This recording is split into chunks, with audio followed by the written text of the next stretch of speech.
नमस्कार दोस्तों। तो आइए आलोका एजुकेशन चैनल पर आप लोगों का स्वागत है। दोस्तों आज ना कुछ महत्वपूर्ण प्रश्नों को लेकर के आया हूँ जो कि आप लोगों के परीक्षा की दृष्टि से अति महत्वपूर्ण है। तो देखिए, पहला प्रश्न आप लोग के सामने है। किस समिति की सिफारिश को ध्यान में रखते हुए अप्रैल 1987 में कोई नया क्षेत्रीय ग्रामीण बैंक स्थापित नहीं किया गया है? तो केलकर समिति यानी केलकर समिति की सिफारिश को ध्यान में रखते हुए अप्रैल 1987 से कोई भी नया क्षेत्रीय ग्रामीण बैंक को स्थापित नहीं किया गया।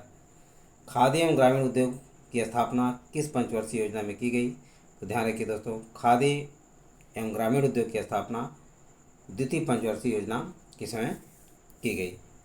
भारत में पहली स्वर्ण रिफाइनरी किस प्रांत में स्थापित की गई थी? तो भारत में पहली स्वर्ण रिफाइनरी कहाँ पर स्थापित की? सिरपुर महाराष्ट्र में, यानी भारत के महाराष्ट्र राज्य में सिरपुर में पहली स्वर्ण रिफाइनरी की स्थापना की गई थी। नेक्स्ट, किस वर्ष केंद्रीय राजस्व बोर्ड का विभाजन करके केंद्रीय उत्पाद शुल्क एवं सीमा शुल्क बोर्ड तथा केंद्रीय प्रत्यक्ष बोर्ड का गठन किया गया? तो ध्यान रखिए दोस्तों, ये 1963 ईस्वी में 1963 ईस्वी में केंद्रीय राजस्व बोर्ड का विभाजन करके केंद्रीय उत्पाद शुल्क एवं सीमा शुल्क बोर्ड तथा केंद्रीय प्रत्यक्ष बोर्ड का गठन किया गया। राष्ट्रीय लेखा सांख्यिकी को और किस नाम से जाना जाता है? तो राष्ट्रीय लेखा सांख्यिकी को दोस्तों श्वेत पत्र के नाम से जाना जाता है। ये प्रश्न होता है कि श्वेत पत्र के नाम से किसे जाना जाता है? तो राष्ट्रीय लेखा सांख्यिकी को। किसी देश द्वारा आयातों पर लगाए गए कर को क्या कहा जाता है? ध्यान रखिए दोस्तों, किसी देश द्वारा जो है जब आयातों पर कर लगाया जाता है उसे टैरिफ कहा जाता है। क्या कहा जाता है? टैरिफ कहा जाता है। नेक्स्ट, आबिद हुसैन समिति और महाजन समिति किससे संबंधित है? ये परीक्षा में बहुत बार पूछा गया दोस्तों, तो ये माइंड में पूरी तरह बैठा लीजिए। लघु उद्योग और चीनी उद्योग को, यानी आबिद हुसैन समिति लघु उद्योग और महाजन समिति चीनी उद्योग से संबंधित है। आर्थिक विकास की दर तथा प्रदूषण के केंद्रीकरण के मध्य पाए जाने वाले संबंध को प्रदर्शित करने वाले वक्र को क्या कहा जाता है? तो कुजनेट पर्यावरणीय वक्र कहा जाता है। कुजनेट पर्यावरणीय वक्र आर्थिक विकास की दर तथा प्रदूषण के केंद्रीकरण के मध्य और आर्थिक विकास की दर के मध्य पाए जाने वाले संबंध को प्रदर्शित करने वाले वक्र को कुजनेट पर्यावरणीय वक्र कहा जाता है। किसी मुद्रा के विनिमय दर को स्वतंत्र छोड़ देने पर मांग और पूर्ति की दशाओं के आधार पर वह अपना नया मूल्य स्वयं तय कर लेती है या निर्धारण कर लेती है। क्या कहलाती है? फ्लोटिंग ऑफ करेंसी कहलाती है। क्या कहलाती है? Floating of currency. यानी फ्लोटिंग ऑफ करेंसी क्या है? मुद्रा के विनिमय दर को स्वतंत्र छोड़ देने पर मांग और पूर्ति की दशाओं के आधार पर वह अपना नया मूल्य स्वयं तय कर लेती है। इसे फ्लोटिंग ऑफ करेंसी कहा जाता है। नेक्स्ट, काराकोरम, लद्दाख, जास्कर आदि पर्वतश्रेणियाँ किस हिमालय क्षेत्र में पाई जाती हैं? तो ट्रांस हिमालय क्षेत्र में काराकोरम, लद्दाख, जास्कर आदि पर्वतश्रेणियाँ पाई जाती हैं। छोटा नागपुर स्थित रांची का पठार किस मैदान का उदाहरण है? तो दोस्तों ध्यान रखिए, छोटा नागपुर स्थित रांची का पठार जो है संप्राप्य यानी समप्राप्य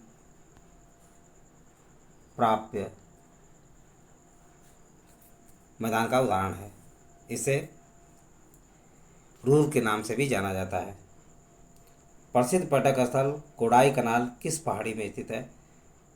तो प्रसिद्ध पर्यटक स्थल कोडाई कनाल जो है तमिलनाडु पालनी पहाड़ी में स्थित है।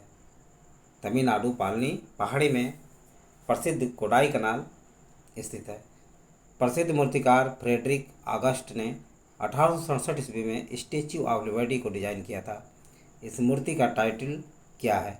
तो ध्यान रखिए दोस्तों, प्रसिद्ध मूर्तिकार यानी फ्रेडरिक ऑगस्ट ने 1867 ईस्वी में स्टैच्यू ऑफ लिबर्टी को डिजाइन किया था। इस मूर्ति का title liberty and lighting the world है। क्या है? Liberty and lighting the world है। नेक्स्ट, स्टैच्यू ऑफ लिबर्टी के ताज में 7 नुकीली आकृतियाँ बनी हुई हैं। ये किसे निर्देशित करती हैं? तो ध्यान रखिए दोस्तों, ये सातों महाद्वीपों को निर्देशित करती हैं। जो स्टैच्यू ऑफ लिबर्टी में 7 नुकीली आकृतियाँ बनी हुई हैं, यह सातों महाद्वीपों को निर्देशित करती हैं। पांडिचेरी में स्थित यूनेस्को द्वारा घोषित विश्व का पहला अंतर्राष्ट्रीय नगर कौन है? अराविले। ये भारत में है। इसकी स्थापना 28 फरवरी 1968 में की गई थी। यानी पांडिचेरी में स्थित यूनेस्को द्वारा घोषित विश्व का पहला अंतर्राष्ट्रीय नगर है अराविले। प्रकाश संश्लेषण के लिए आवश्यक जल किसके द्वारा अवशोषित किया जाता है? तो ध्यान रखिए दोस्तों, प्रकाश संश्लेषण के लिए आवश्यक जल जो है किसके द्वारा अवशोषित किया जाता है? पौधों की जड़ों के द्वारा। पौधों की जड़ों के द्वारा जो है आवश्यक जल अवशोषित किया जाता है। नेक्स्ट, प्रकाश संश्लेषण के दौरान निकलने वाले ऑक्सीजन किसके अपघटन से प्राप्त होता है? तो जल के अपघटन के द्वारा जो है ऑक्सीजन प्राप्त होता है। ये दोनों बात ध्यान रखिए। क्लोरोफिल प्रकाश में किन किन रंगों को ग्रहण किया जाता है या ग्रहण करता है? बैगनी, नीला तथा लाल रंग को। ये बैगनी है दोस्तों, बैगनी, नीला तथा लाल रंग को क्लोरोफिल प्रकाश में ग्रहण करता है। या क्लोरोफिल क्या करता है? प्रकाश में बैगनी, नीला तथा लाल रंग को ग्रहण करता है। कौन सा हार्मोन बीजों की प्रसुप्ति भंग कर उनको अंकुरित होने के लिए प्रेरित करता है? तो जिब्रेलिन्स। जिब्रेलिन्स दोस्तों जो है, जिब्रेलिन्स हार्मोन्स बीजों की प्रसुप्ति भंग कर उनको अंकुरित या जमने के लिए प्रेरित करता है। नेक्स्ट, किस अनुच्छेद के अनुसार पंचायत का सदस्य बनने के लिए न्यूनतम आयु 21 वर्ष होनी चाहिए? अनुच्छेद 243 च के अनुसार जो है दोस्तों, पंचायत का सदस्य बनने के लिए न्यूनतम आयु 21 वर्ष होनी चाहिए। कौन सा अनुच्छेद बाहरी तथा आंतरिक दोनों आपातकाल में लागू होता है? अनुच्छेद 359 बाहरी तथा आंतरिक दोनों आपातकालों में लागू होता है। किस वाद में सर्वोच्च न्यायालय ने प्रस्तावना को संविधान का अंग नहीं माना? तो बेरुबारी वाद में सर्वोच्च न्यायालय ने प्रस्तावना को संविधान का अंग नहीं माना था। 12 भाई सभा, जब मराठा साम्राज्य में 12 भाई सभा का वह सदस्य जिसका नाम बालाजी जनार्दन भानु था। तो बालाजी जनार्दन भानु दोस्तों जो है नाना फडणवीस का नाम था। किसका था? नाना फडणवीस का मूल नाम था।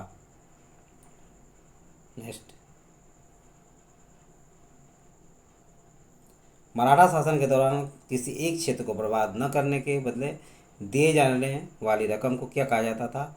तो चौथ कहा जाता। क्या कहा जाता था? चौथ कहा जाता था। चौथ मराठा शासन के दौरान किसी एक क्षेत्र को बर्बाद न करने के बदले में दी जाने वाली रकम थी। मराठा शासक शिवाजी ने मुगल व्यापारिक केंद्र सूरत को कितनी बार लूटा था? तो दोस्तों ध्यान रखिए, शिवाजी ने मुगल व्यापारिक केंद्र सूरत को 2 बार लूटा था। कब कब लूटा था? 1664 ईस्वी में और 1670 ईस्वी में। ये सारे प्रमुख तथ्य आप लोगों को समझ में आ गया होगा। इस तरह से मुझे विश्वास है कि आप लोग इसे लाइक और सब्सक्राइब अवश्य करेंगे तथा अपने सगे समझ और दोस्तों को शेयर करना नहीं भूलेंगे। थैंक यू दोस्त, नेक्स्ट वीडियो मिलेंगे।